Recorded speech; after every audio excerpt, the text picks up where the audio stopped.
Hello everyone, welcome back to e-learning classes of PNMSC High School. As you all know, we are about to complete Chapter 8 Body Movements. We are left out with two topics which we are going to complete today itself. So, without wasting time, I would like to request you all to open your textbooks and come on page number 74. In our previous video, I explained you about the cockroaches and boats. Today we are going to start with fish. So look at activity 8 on page 74.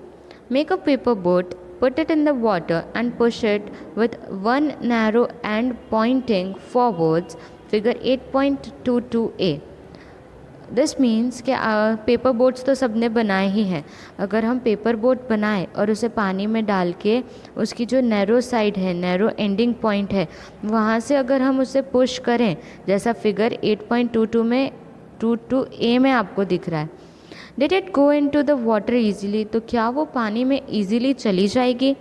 ना hold the boat sideways and push it into the water from the broad side.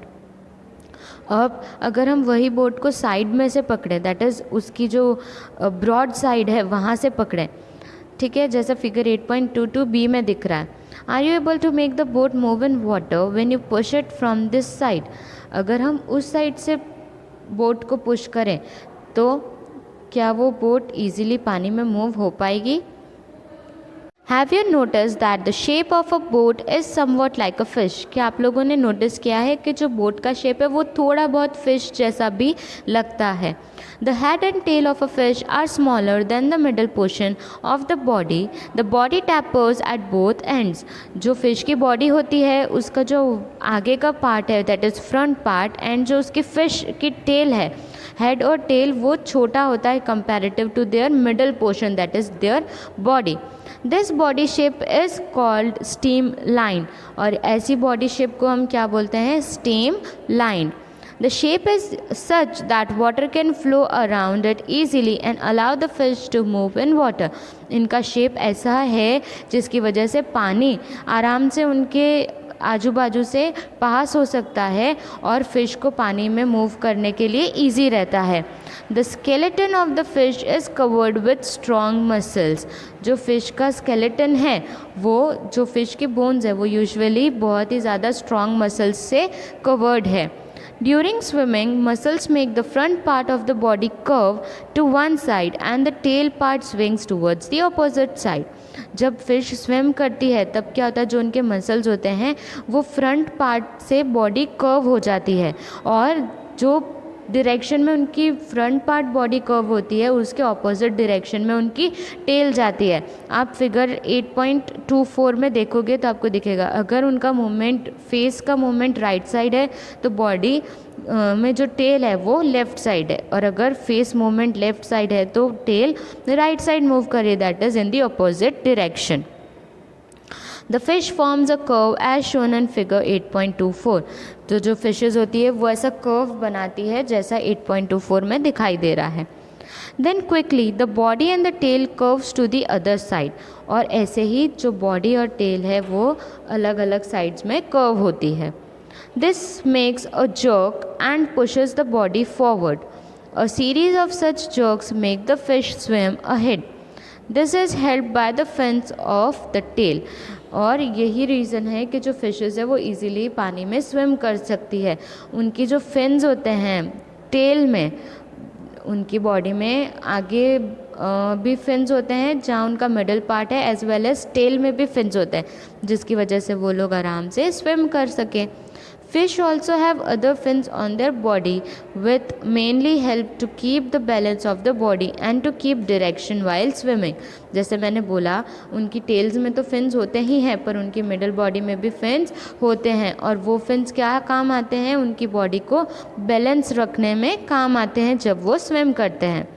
Did you ever notice that underwater divers wear fins like flippers on their feet to help them move easily in the water? हमने बहुत बार TV में देखा होगा, काफ़ी बार आप लोगों ने movies में देखा होगा. अंडर वाटर डाइवर्स कौन होते हैं? ऐसे लोग जो पानी के बहुत डीपली अंदर जाके स्विम करते हैं. तो यूजुअली जब वो लोग भी पानी में जाते हैं स्विम करने, पूल में और व्हाट्सो एवर द प्लेसेस, तो वो लोग भी एक फिन शेप के फ्लिपर्स आते हैं जो अपने पैर में पहनते हैं, बेसिकली ऑफ येलो और ग्रीन कलर, ठीक है। Why they wear that on their feet, ताकि वो लोग भी इजीली फ़िश की तरह पानी में मूव कर पाए। I hope you all are clear. Now how do snakes move, अब स्नैक कैसे मूव करते हैं हम वो देखेंगे। Have you seen snake slither, does it move straight, क्या आपने कभी स्नैक को क्रॉल करते देखा है? सबने देखा होगा, मूवीज़ में तो देखा ही होगा, तो क्या कभी देखा है कि स्नैक सीधा चल रहा है? Snake have a long backbone, snake के पास क्या एक बहुत ही बड़ी लंबी बैकबोन है। They have many thin muscles, और उनके बॉडी के अंदर काफ़ी सारे थिन मसल्स भी होते हैं। They are connected to each other even though they are far from one another, भले वो मसल्स एक दूसरे से दूर है पर still they are connected with each other. Muscles also interconnect the backbone, ribs and skin, जो मसल्स है वो इवन बैकबोन, रिब्स और स्किन से भी क्या है, इंटरकनेक्टेड है। The snakes body curves into many loops, जो स्नैक की बॉडी है वो काफ़ी सारे लूप्स में, लूप्स मतलब बहुत सारे कर्व्स आते हैं उसकी बॉडी में जब वो चलता है। Each loop of the snake gives it a forward push by pressing against the ground, जैसे जैसे वो ग्राउंड में कर्व बनाता है चलते टाइम, लूप्स बनाता है, वो लूप्स उसे हेल्प करते हैं कि वो अपनी बॉडी आगे की तरफ पुश करके चल सके। Since its long body makes many loops and each loops give it the push, the snake moves forward very fast and not in a straight line. जैसे हमने पढ़ा कि स्नैक बहुत ही ज़्यादा लंबा होता है और उसकी बॉडी जब फ्लोर पे चलती है तो बहुत सारे लूप्स बनते हैं जिसकी वजह से वो आगे की साइड उसकी बॉडी पुश होती है। तो यही एक रीज़न है कि जो स्नैक है वो बहुत ही ज़्यादा फास्ट मूव कर सकता है और स्ट्रेट लाइन में नहीं। We have learned about the use of bones and muscles for the movements of different animals. हमने अभी तक काफ़ी सारे bones, muscles और movements के बारे में पढ़ा काफ़ी अलग अलग animals के। Paheli and Bojo have many questions in their sacks about the different movements in animals. अब पहेली और बोझो को बहुत सारे अलग अलग questions arise हो रहे हैं regarding different movements in animals. So must you be having many unanswered questions buzzing in your mind.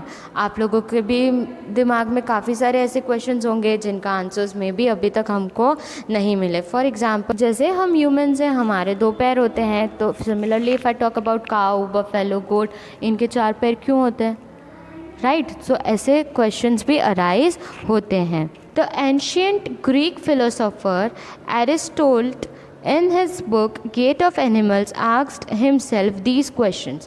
एक ग्रीक फिलोसोफर है बहुत ही पुराने, उन्होंने एक बुक में जिसका नाम है गेट ऑफ एनिमल्स ये सारे क्वेश्चंस अपने आप से पूछे। Why do different animals have the body parts that they do not have, and how do body parts help animals to move the way they do? मतलब उन्होंने पहले क्वेश्चन पूछा कि सारे एनिमल्स के बॉडी पार्ट्स अलग अलग क्यों होते हैं और वो अलग अलग तरीके से क्यों चलते हैं। What are the similarities and different in these body parts between different animals? और ये अलग अलग एनिमल्स हैं तो उनकी बॉडी पार्ट्स में क्या सिमिलैरिटीज़ है और क्या डिफरेंसेस है। How many body parts are needed by different animals for moving from one place to other? मतलब कितने बॉडी पार्ट्स है जो काम आते हैं एनिमल्स को कि वो एक जगह से दूसरी जगह जा पाएँ। Why 2 legs for humans and 4 legs for cows and buffaloes? जैसे मैंने बोला कि हम ह्यूमन बींग्स के 2 लेग और काऊ, बफेलोज, गोट, शीप इन सब के 4 पैर क्यों? Many animals seem to be having an even number of legs. Why? काफ़ी सारे ऐसे एनिमल्स भी हैं जिनके पैर बहुत सारे होते हैं, ऐसा क्यों? Why is the bending of our legs different from that of our arms? हमारे जो लेग्स है उनका बेंड होना हमारे आर्म्स के बेंड होने से अलग क्यों है? So many questions and perhaps we have looked for some answers through our activities in this chapter. ऐसे काफ़ी सारे क्वेश्चंस हैं जिसमें से हमने थोड़े बहुत इस चैप्टर में पढ़े और समझे and we need to look for many more answers. और आगे हमें ऐसे बहुत सारे और क्वेश्चंस के आंसर्स के बारे में पढ़ना है। I hope you all are clear with the explanation of chapter 8। So my dear students, this is all for today's video. Next you will be provided with the PDF of this chapter which you are going to write in neat and clean handwriting in your notebooks. And a gentle request to everyone that if your notebooks are not updated, please update the same. Soon you are going to have your first semester and you all have to study from your notebooks. So please update your notebooks. And so at last we are going to meet very soon with our new chapters of semester 2. Till then, keep learning, keep completing and updating your notebooks. Stay at your homes. Go out if necessary. Take care of yourself. Thank you.